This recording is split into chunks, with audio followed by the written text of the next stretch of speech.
Welcome to JD Clips. Please enjoy the short versions of our famous videos and keep learning. And don't forget to subscribe. Sanjay ji, आज आपको बुलाने का मकसद ये है कि क्योंकि हिस्ट्री पर भी जो आपकी बात है, कल्चर पर कौन सा ऐसा टॉपिक है जिसके ऊपर आप बात जबरदस्त ना करते हो।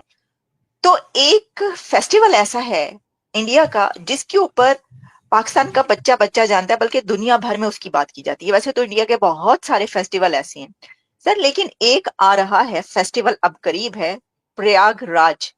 और वैसे उसको आम लफ्जों में कुंभ का मेला कहा जाता है।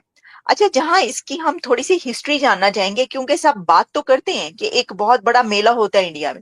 हिस्ट्री का किसी को नहीं मालूम इसकी क्या सिग्निफिकेंस है, क्या वजह है। थोड़ा हमें ये भी इलेबोरेट कीजिएगा और ये बताइएगा कि मैं समझती थी कि लाखों लोग, लेकिन पता ये चला कि करोड़ों लोग इसके अंदर सर शामिल हो रहे हैं।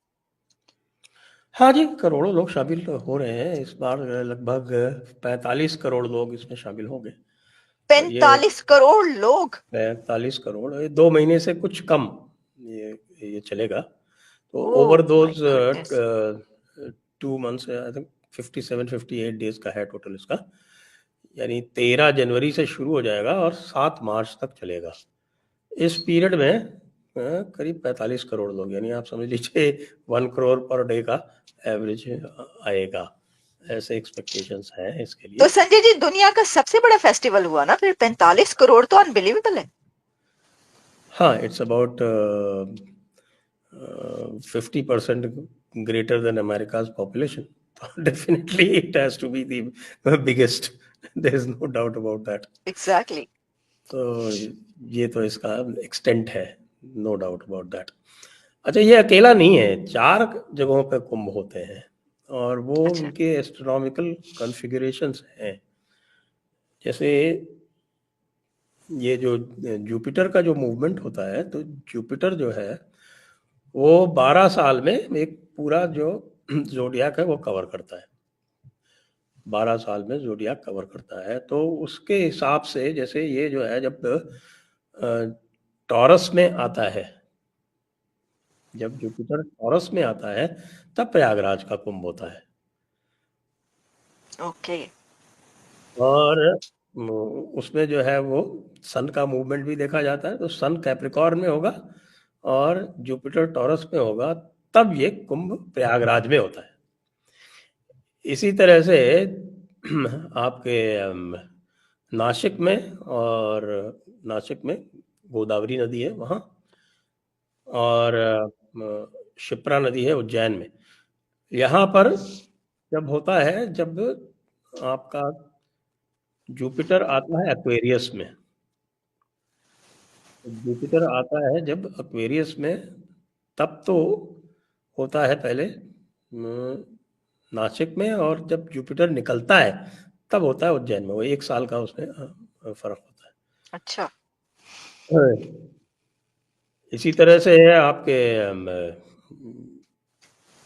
इसमें हरिद्वार में होता है।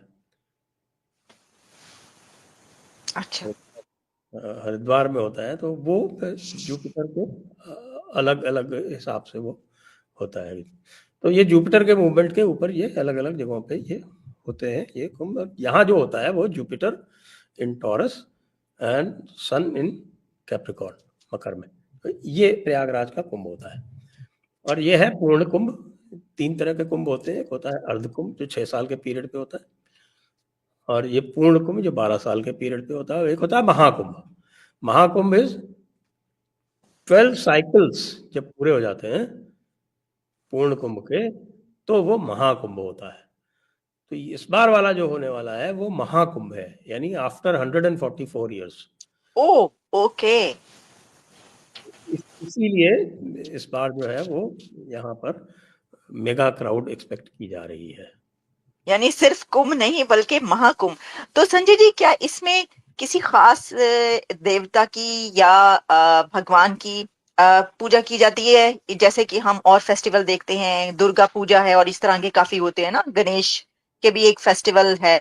तो इसका भी कोई खास वो है या सिर्फ ये जी हाँ, एस्ट्रोनॉमिकल? देखिए पुराणों में कहानियां आई हुई हैं इसकी, और पुराणों की कहानियां जो है वो ज़्यादातर सिंबॉलिक होती हैं। अच्छा। तो जिनको देवता कहते हैं हम, तो वो देवता जो है ना, वो actually it's little bit complex, थोड़ा सा मैं कोशिश करता हूँ, हो सकता है जी। लोग समझ जाए। क्योंकि जो भी कहानियां होती है ना, वो कहानियों का इंटरप्रिटेशन जो है वो 3 तरह से होता है। हाँ। If you have to study Vedas, तो वेदास के 5 वेदांगा होते हैं। उनके जो वेदांग होते हैं, उनके पार्ट्स होते हैं अलग अलग, उनकी हेल्प से ही आप वेदों को समझ सकते हैं। तो वेद और पुराण या कोई भी जो शास्त्र है, उनको 3 तरह से समझा जा सकता है। और वो 3 तरह से समझा जाता है। उसको कहते हैं कि साहब, एक तो आदि भौतिक, जिसको बोलते हैं लिटरल। भौतिक मीन्स फिजिकल होता है। तो एक one is your literal meaning.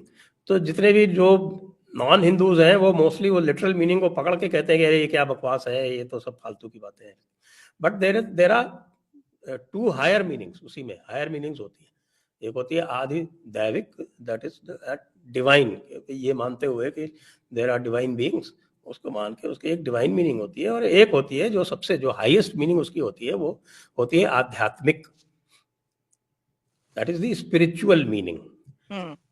तो ओके। अगर आपको वाकई इसको समझना है, तो you have to go into the spiritual meaning. लेकिन जो उसकी कहानी है, पहले वो कहानी जो है वो ये है कि साहब के देवताओं से एक ऋषि होते थे, दुर्वासा। वो बहुत जो है, उनका काम यही था कि लोगों को टेस्ट करते थे। यदि किसी में उनको देखते थे कि भाई अहंकार हो गया, इसका बहुत ईगो हाई हो गया, तो उसको वो कर्स कर देते थे, श्राप देते थे। तो एक बार देवताओं के यहाँ गए, देवताओं को देखा उन्होंने कि ये बड़े अहंकारी हो रहे हैं, उन्होंने देवताओं को श्राप दे दिया। तो जो देवता थे, वो उनकी शक्ति नष्ट हो गई। तो फिर बाद में जो असुर थे, द डीमंस, उन्होंने देवताओं को हरा दिया। देवता बहुत परेशान हुए, विष्णु भगवान के पास गए। तो उन्होंने कहा भाई ऐसा करो कि देवताओं को एंगेज, इनको असुरों को एंगेज करो और समुद्र मंथन करो। तो वो जो समुद्र मंथन का जो लेजेंड है, it has a very high spiritual connotation. Okay. तो देवता जिसको कहते हैं, देवताज are the points of consciousness within within you. तो आई डू वो अग्री। एग्जैक्टली ऐसे जो ही। पॉइंट्स ऑफ कॉन्शियसनेस हैं जो, और देर आर दिन दी नेगेटिविटीज विद इन यू, वो असुर हैं। फिर वो देवताओं और असुरों के बीच में एक समुद्र मंथन होता है। और उस समुद्र मंथन के लिए एक मंदिरा समुद्र समुद्र मंथन का क्या मतलब है? churning of the ocean. So it अच्छा। is a churning of not a normal ocean, it is churning of the cosmic ocean. Okay. वो है, वो churning of the cosmic ocean होती है। तो वो जो churning of the cosmic ocean से 14 रत्न निकलते हैं, जेम्स एंड ज्वेल्स। तो वो जेम्स और ज्वेल्स में जो बाद में सबसे लास्ट में, शुरू में उसमें विष निकलता है। विष मीन्स पॉइजन। वो पॉइजन जो है, तो यूनिवर्स को डिस्ट्रॉय कर देता है। उसको शंकर जी ने अपने कंठ में, अपने नेक में उसको धारण कर लिया। तभी that is why he is called Neelkanth, क्योंकि उससे ओके। उनका जो कंठ था वो नीला हो गया। So he saved the creation by keeping that poison within his throat. तो उसके बाद लास्ट में अमृत निकलता है, जिसको सारा झगड़ा अमृत के लिए हो रहा था। तो यही विष्णु जी ने कहा था कि भैया वो अमृत निकलेगा, उसको तुम लोग पी लेना। तो फिर जो अमृत का जो उसमें जो छीना झपटी हुई, उस अमृत की 4 बूंदें जो है वो पृथ्वी पे गिरी। वो 4 ओके। स्थान प्रयागराज, हरिद्वार, और हरिद्वार गंगा जी पे है, प्रयागराज संगम है ये, हम्म। एक गंगा यमुना, और एक जो सरस्वती जो लुप्त हो गई। तो यहाँ पे हम लोग भी सोचा करते थे भाई ये सरस्वती लुप्त हो गई, इसका क्या अभिप्राय है, what is the hmm. Implication कि भाई ये लुप्त हो गई। तो अब समझ में आता है कि भाई that was their way of telling us कि भाई ये सरस्वती नदी थी जो डिसअपियर हो गई। तो इसको याद रखने के लिए दे पुट सरस्वती हियर। अब जाके जो सारे रिसर्चेस हुए, उसमें पता चला कि yes, there indeed was a Saraswati river which disappeared in the sands of desert. Exactly. और और वो संजय जी, इसको तो पूरी आप इसलिए भी, हम जैसे लोग भी इसलिए नहीं झुटला सकते कि वो जो कृष्णा का एक संकन सिटी, जो अंडर वाटर सिटी भी दरियाफ्त द्वारका, हुआ है, डिस्कवर हुआ है, exactly Dwarka.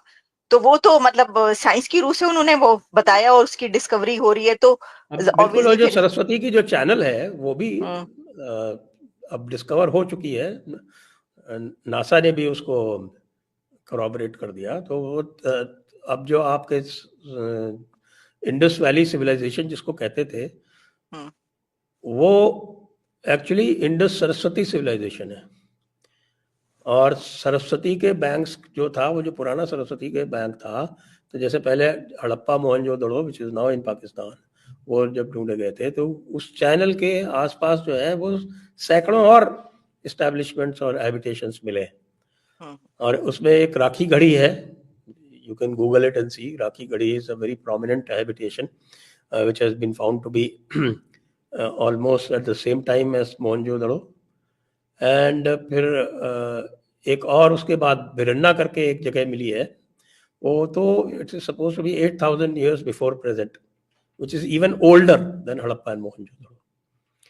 So now at least we are calling it Sindhu Saraswati civilization. Sindhu means Indus.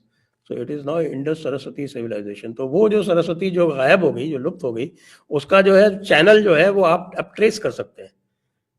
इन्होंने पूरा फिल्मिंग करके ऊपर से ग्राउंड पेनिट्रेटिंग रेडार वगैरह लगा के that channel has been mapped out.